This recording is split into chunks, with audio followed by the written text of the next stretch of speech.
A lei da não resistência. Eu, porém, vos digo que não resistais ao mal. Mateus, capítulo 5, versículo 39. O nosso interesse nesta lei da verdade é especialmente oportuno neste momento em que, para muitos estudantes, parece haver muito a ser encontrado no mundo, o que aparentemente não pode ser atendido a menos que alguma resistência seja estabelecida. O pecado e a doença parecem ter se multiplicado, apesar de todos os esforços feitos para neutralizá-los. A resistência, quando usada para assegurar paz e harmonia, é uma ideia equivocada e enganosa. A verdadeira harmonia não pode vir da não harmonia, nem a paz pode vir da discórdia. A resistência falha porque não está de acordo com a harmonia e a ordem, que é a lei. A doutrina do mestre de que você não deve resistir ao mal parece um paradoxo para alguns de nós. Parece contrário às reações naturais de um corpo, pois quando nos deparamos com a oposição, parece natural acionar nossas energias, coletar nosso juízo e usar qualquer meio que tenhamos para enganar e derrubar a oposição. No entanto, por mais contrária que possa parecer em um sentido, quando se trata das coisas mais sérias da vida, estamos inconscientemente usando a lei nas coisas triviais e materiais. Há tantos outros nomes dados a esta lei que podemos não reconhecê-la sempre como a lei primária da não resistência. Por exemplo, no mundo dos negócios, ouvimos sobre a psicologia do vendedor, serviço, crédito, entregas gratuitas, consultores especializados e qualquer outra ajuda concebível que nos ajude a encontrar as panelas e frigideiras certas para a cozinha, o estilo e a cor apropriadas de um produto, o berço para o berçário, a cadeira para a lareira e os acessórios que são tão necessários para mostrar a sala de estar de forma eficaz. Na verdade, existe uma casa de negócios que tem o seguinte anúncio: temos tudo debaixo do sol. Então não importa o que você precise, você pode encontrá-lo lá. Isso é um bom negócio, você diz. E os chefes de departamento sabem que os negócios são bons desde que eles usem essa lei. Por que você acha que eles mantêm as portas abertas nas lojas onde você faz compras? Certamente não é para deixar entrar ar fresco. É para deixar que a prosperidade chegue até eles, sem ter que abrir as portas. Você já notou o número de pessoas que atravessam a porta aberta em comparação com o número de pessoas que precisa abrir uma porta para entrar? Você notará que essa psicologia é usada livremente em qualquer grande negócio. Eles costumam empregar homens e mulheres para estudar maneiras e meios de interessar e atrair clientes. Eles estudam a lei da não resistência e as maneiras simples que podem ser usadas para o público. Um vendedor estudará as formas e meios de vender um artigo. Ele abordará um cliente e apresentará seu produto de maneira cuidadosa. Ele fará comparações com outros produtos similares, elogiará seu produto e mostrará todos os seus pontos positivos, tentando o tempo todo evitar qualquer objeção ou argumento na mente do cliente.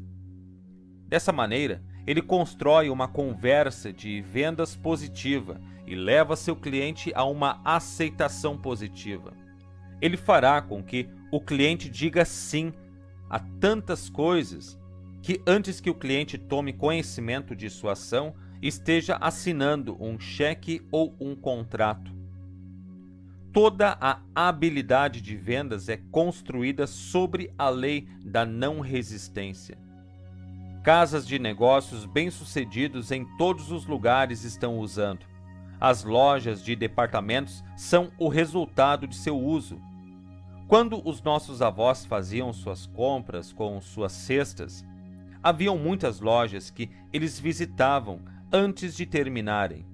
Hoje, podemos usar o telefone e pedir nossa lista de suprimentos, muito provavelmente de apenas uma loja. Casas de pedidos pelo correio dependem deste método. É desta maneira que eles facilitaram a prosperidade para chegar até eles. Casas comerciais não empregam somente vendedores, pois todo mundo é vendedor, de algum modo. Quer percebamos ou não, estamos sempre nos vendendo aos nossos amigos e conhecidos para aprovação ou desaprovação. Estamos sempre nos esforçando para apresentar nosso melhor eu e interiormente queremos que nossos amigos nos vejam sob essa luz. Um jovem que deseja conhecer uma determinada moça tentará todos os meios para obter uma boa primeira impressão. Então ele vai colocar a sua melhor roupa, agirá da melhor maneira possível e tentará causar a impressão mais agradável possível. Por que todo esse esforço extra? Você pergunta. Porque ele quer facilitar para a dama da corte gostar dele e desejar conhecê-lo melhor. Ele está tentando vender a ideia de que ele é a melhor escolha como companheiro e amigo. Ele pode estar inconscientemente usando a lei da não resistência, até onde ele sabe. Por que esse jovem se portará da sua melhor maneira? Talvez você diga, isso é natural, é um hábito ou um costume. Isso é verdade, mas nos tornamos tão governados pelo hábito e pelo costume que há momentos em que, ao trabalhar pela prosperidade e pela boa saúde, inconscientemente colocamos oposição em nosso caminho por meio dessa força do hábito. Há alguns que podem estar trabalhando para obter sucesso e produzir um aumento de oferta ou riqueza material, e ainda assim adquiriram o hábito de falar e temer os tempos difíceis. Podemos falar sobre o nosso vizinho ou criticar o método que ele usou para chegar à frente. Podemos temer as condições do negócio e, quando vemos o gráfico, temos um movimento de queda que tememos pelos nossos investimentos e pelo nosso trabalho. Quando fazemos essas coisas, somos muito tolos. Na verdade, tão tolo quanto um comerciante que anunciava extensivamente que, em um determinado dia, inauguraria a maior venda do ano. Depois de fazer com que todos os seus clientes se acostumassem com suas barganhas prometidas, ele fechou as portas. Para tal ato, os fregueses achavam que ele devia ter enlouquecido, ou então ele não queria que nenhum negócio viesse a ele. Bem, chame-o do que quiser, mas algumas pessoas são tão loucas quando querem que a oferta e a prosperidade cheguem até elas e depois bloqueiam o caminho com suas conversas de pobreza e discórdia. Eu não digo que eles são loucos, mas eu sei que eles não aprenderam a pensar direito. Nem são sábios para a lei quando eles sufocam o fluxo de boas notícias com conversas negativas. Um aluno me escreveu e disse o seguinte: estou trabalhando muito para economizar e já estou farto disso. Minha resposta para ele foi: pare de trabalhar sobre limitações e trabalhe apenas para obter prosperidade. A lei não exige que trabalhemos sobre ou contra as coisas que não queremos, mas exige que trabalhemos com e para o que nós queremos. Não ousamos dar o nosso tempo, pensamento e energia àquilo que se opõe ao que queremos. Isso está estabelecendo uma resistência contrária à lei e barrando o caminho para o nosso bem entrar. Como, então, devemos trabalhar para a prosperidade? Seja não resistente e de acordo com tudo o que é próspero e use todos os meios ao seu alcance para facilitar a prosperidade. A água é muito poderosa, mas é um elemento perfeito e não resistente. Podemos ver sua não resistência ao desgastar a rocha mais dura. Pontes, edifícios, árvores, nada pode suportar sua força. No entanto, observe como o grande rio começa. Começa com um pequeno riacho ou ribeiro no alto das montanhas, onde o gelo e a neve o alimentam na primavera. Note também que, ao nascer, é um córrego bastante torto, nada comparado ao grande rio para onde está seguindo.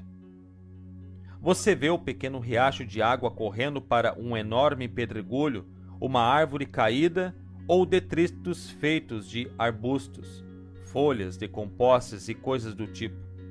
O pequeno riacho para com o obstáculo e espera que sua força se eleve de modo a empurrar a oposição de seu caminho?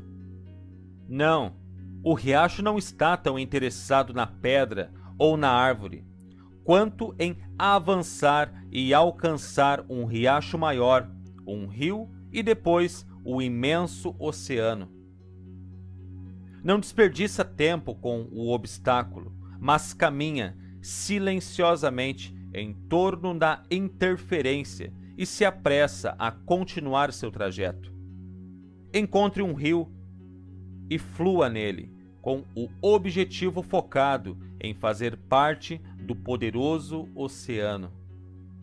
Assim, vemos que o pequeno riacho dá voltas e voltas em muitos obstáculos e reveses, mas cada curva o aproxima de seu objetivo.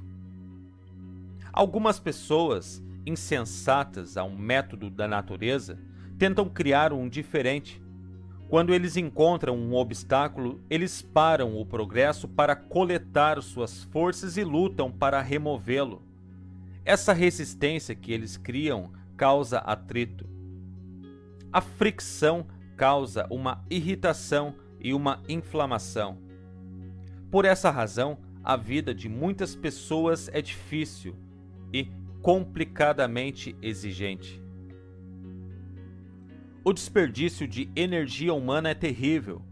Pessoas em todos os setores da vida estão se desintegrando e se desgastando como máquinas obsoletas. Lembre-se, não é o movimento de uma máquina que a desgasta, além do uso e serviço. É a fricção. Fricção, conhecido como atrito, é oposição e resistência. Se passarmos pela vida lutando, nos opondo, resistindo, argumentando, estaremos obrigados a enfrentar muitos obstáculos e provavelmente ficaremos tão ocupados lutando contra eles que perderemos de vista nosso objetivo real. Se estamos sempre sendo preparados para a próxima oposição ou problema, podemos esperar muito disso, pois virá. Ao passo que, se nos esforçarmos para diminuir o obstáculo e manter nossa mente no objetivo ou no desejo que pretendemos ganhar, talvez tenhamos que dar voltas e mais voltas, mas se perseverarmos, finalmente venceremos. Nós vamos alcançar o objetivo. No começo, poderá ter tantos obstáculos em seu caminho que estará sempre circulando para evitar a oposição direta. Silenciosamente, como o fluxo do riacho, você usa a lei para não ser resistente e se fortalece em força e volume. Quando se tornar um riacho maior e, consequentemente, depois um rio, seu caminho será mais direto e os obstáculos se tornarão cada vez menores. Então você não estará longe do imenso e poderoso oceano. Os estudantes são assim. Eles têm seus testes e atrasos mais difíceis, enquanto ainda são fracos em poder e compreensão. Quando eles avançam em um novo caminho na verdade, os obstáculos e testes serão abundantes. Os sábios não lutaram contra os obstáculos, mas os abençoaram e seguiram em frente. À medida que prosseguem com fé e segurança, tornam-se mais fortes e tornam-se como um grande riacho e rio. Seu curso se torna mais direto, sua compreensão é mais profunda, e o poderoso oceano, o seu objetivo final, não está longe deles. Recentemente, uma mulher pediu ajuda para resolver seu problema. Ela explicou que sua casa estava hipotecada e que estava quase na hora de fazer um pagamento, mas faltavam fundos. Ela havia convertido sua casa em uma pensão, na esperança de conseguir dinheiro suficiente para viver, mas havia a dificuldade. Ela não podia manter seus inquilinos porque eles eram muito briguentos e críticos. A casa estava sempre em alvoroço, ninguém estava contente, e ela estava doente mentalmente pela tensão e ansiedade. Foi explicado que ela deveria usar a lei. Ela não deve se opor ao bem, mas se esforçar para trabalhar com o bem. Com todo aquele atrito e confusão em sua casa, ela deveria voltar e usar a lei da não resistência. Ela tentou fazer isso, mas, considerando que ela tinha sido tão exigente e indelicada, achou bastante difícil não ser resistente.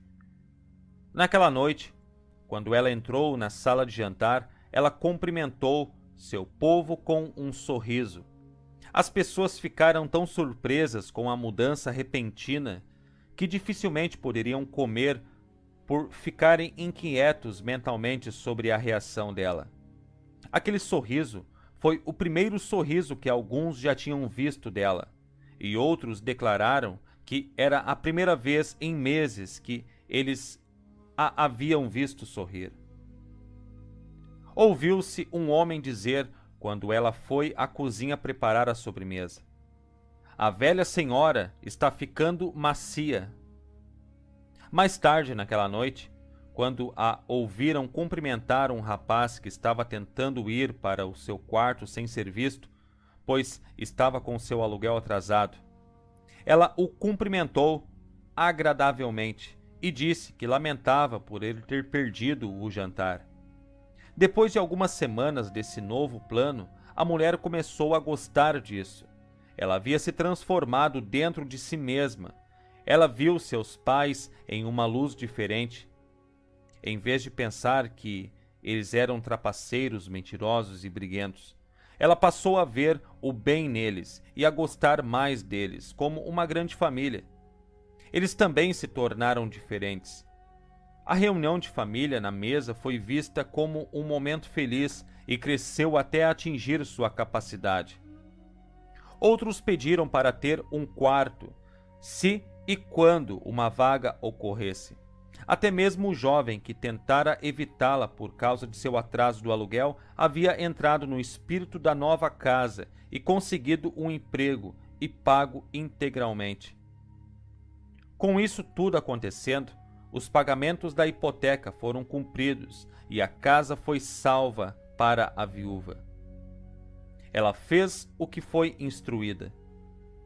Ela tornou-se não resistente ao bem. Ela fez pouco dos muitos obstáculos e confusão que apareceram, e lentamente trabalhou ao redor deles. Essa tinha em mente seu objetivo. Isso, por sua vez, derreteu a dureza dentro de si e depois alcançou os outros. Embora ela parecesse ser suave para alguns, ao fazê-lo, ela alcançou seu objetivo e foi vitoriosa. Em outro verso, Jesus expressou a lei de maneira mais simples. Ele disse: Eu digo a você, ame seus inimigos, abençoe aqueles que te amaldiçoam, faça o bem aos que te odeiam, rogai por aqueles que maltratam você.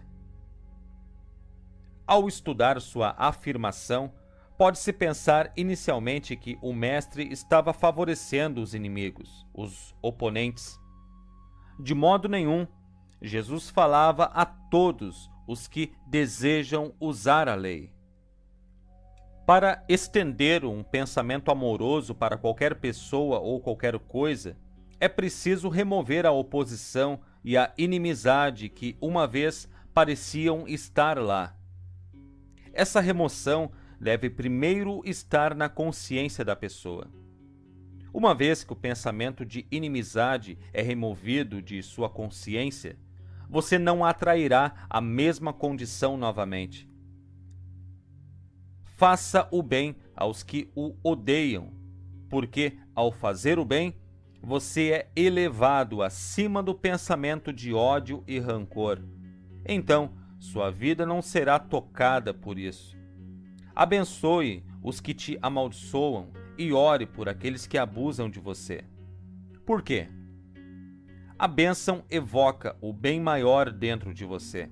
O bem maior dentro de você só pode atrair o bem maior do outro. Para atrair tal bem, você está correndo em torno de toda a oposição e abuso. Vivendo a lei dessa forma com os outros, não irá favorecer especialmente os outros, mas, de igual modo, favorecerá você. A lei afetará os outros na medida em que lhes são tiradas suas armas de ódio, maldade, vingança e coisas semelhantes. Ao agir com amor e interesse, você atrairá sentimentos recíprocos com os seus. Se um homem resiste a uma situação, essa situação sempre assombrará ele. Se ele tentar fugir, essa situação o seguirá como uma sombra e repetidamente a encontrará novamente. Se ele ignorar a dureza da condição e trabalhar sem rodeios em torno dela, encontrará uma ocasião em que essa condição difícil terá sido absorvida e removida. Aceite a condição como alguma evidência de bem. Procure sempre o bem escondido atrás de cada situação difícil. Fazendo isso, sempre encontrará mais evidências de bem. Entre em acordo com o teu adversário. É outra maneira de dizer que nada que vale a pena e seja duradouro é ganho com discussão. O desacordo só faz com que teu suposto adversário coloque sua armadura completa para reunir todas as suas forças em oposição às suas. Concordar com seu oponente o deixa indefeso e sem necessidade de seu armamento. Não oferecer resistência torna fácil para alguém ser amigável, e aquele que se considera seu inimigo achará um prazer e um privilégio ser um amigo. Bem-aventurados os mansos, porque eles herdarão a terra. Mateus capítulo 5, versículo 5. Refere-se àquele que é capaz de seguir a lei da não resistência, ao ponto de herdar a terra e todas as suas coisas. Ser manso não significa ser uma marca fácil, nem um tapete para alguém passar por cima.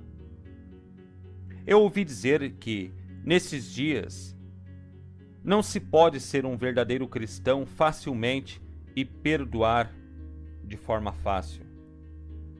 Nesses dias, é preciso estar atento para proteger os direitos de ser substituído pelos mais fortes e abusivos. Não se sabe o que é totalmente exigido de um verdadeiro cristão se ele pensa isso. Não nos pedem para ser um mártir por nossa crença, nem é anticristão poder falar sem medo e positivamente. Não precisamos ser uma marca fácil, nem um capacho de porta para ninguém, pois há um poder maior a ser considerado, o poder da lei, quando você a usa. No entanto, isso não nos torna um pugilista, mas um mestre.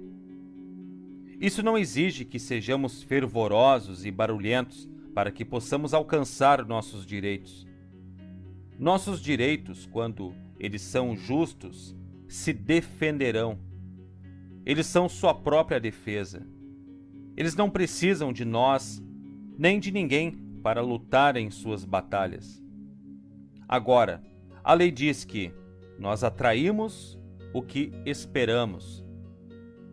Então, se alguém acredita que ele é uma marca fácil, um capacho de porta, um fraco, se ele espera sofrer imposição e deve recorrer a meios guerreiros para sua proteção, então os que tomam a espada perecerão pela espada.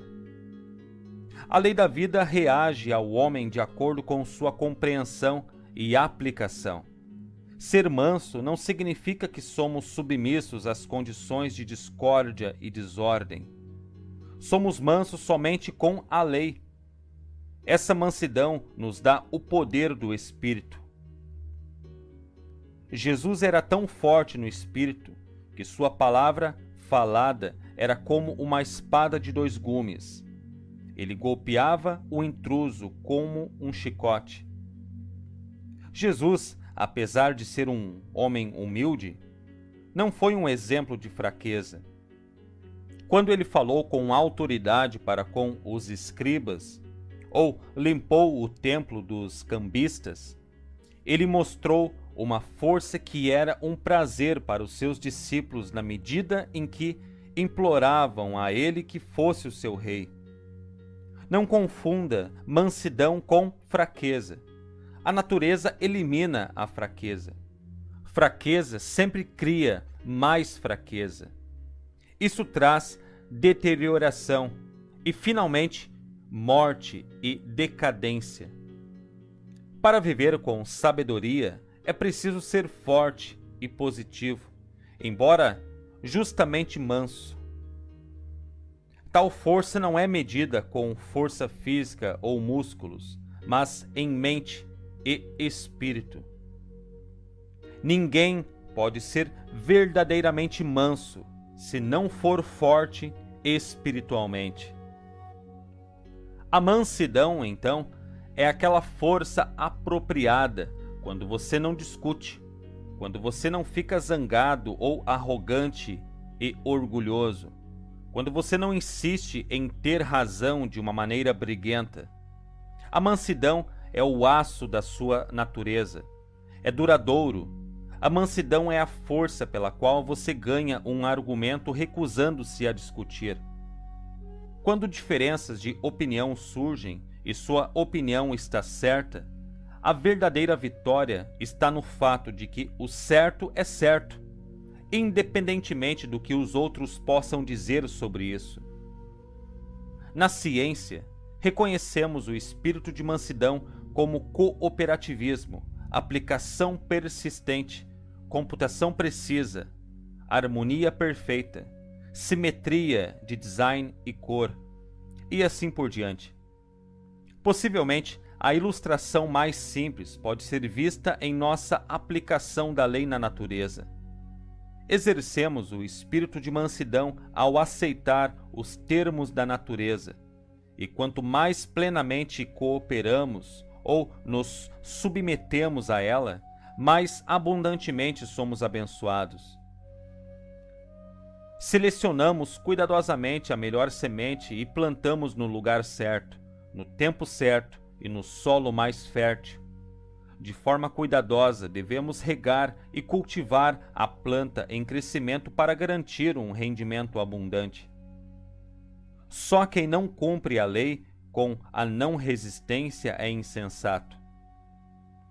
Seja qual for o grau, o sábio encontra a lei da não resistência com mansidão e assim será beneficiado. Assim, como o homem aplica o espírito de mansidão aos princípios de sua vida diária, não às condições, ele será proporcionalmente abençoado.